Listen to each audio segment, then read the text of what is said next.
கெட்டவர்கள் நடுவில் நல்லவனாய் இருப்பது.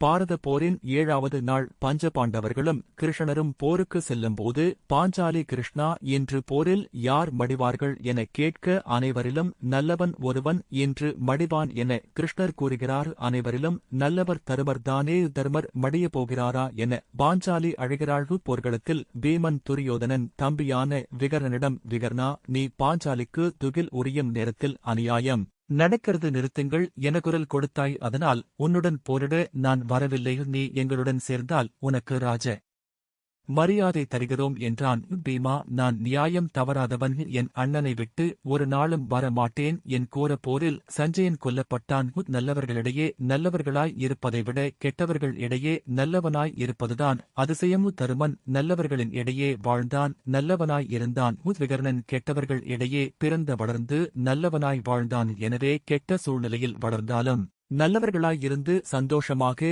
வாழ்வாங்கு வாழ